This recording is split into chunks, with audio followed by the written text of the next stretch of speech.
I remember I wrote an article in 2011 where I had investigated and discovered the detention conditions in which Chelsea Manning, then Bradley Manning, was being detained. Ones that the UN ultimately concluded were inhumane and bordered on torture.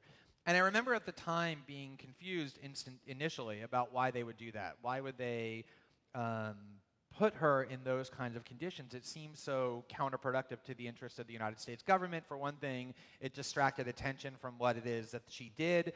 It turned her into a martyr. It made them look awful. And it even jeopardized their ability to prosecute her because any statements that she made that were incriminating could be excluded on the grounds that it was the byproduct of mistreatment and coercion. So it seems so irrational to me why they would do that.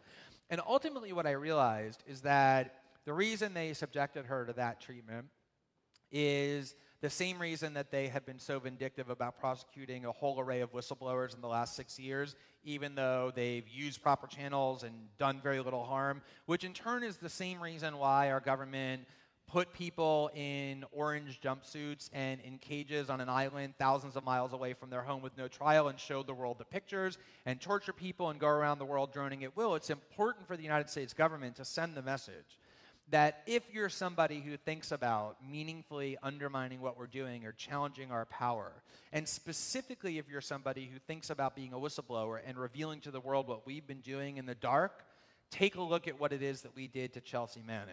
And take a look at how we destroyed Thomas Drake's life and all of these other whistleblowers, let alone all of these people who have meaningfully challenged us, who are dead or in prison with no trial, and you should think twice. And so to let Edward Snowden come home to this sort of hero's welcome back Ed parties, would severely undermine that deterrence and that intimidating power. It would incentivize other people to do it. That's the reason they're so desperate to get him and why they're so furious that he's being protected, because he has created a template for other people who want to come forward but don't want to spend the rest of their life in prison. And that is very, very alarming to the U.S. government and very, very encouraging to me and I think a lot of other people.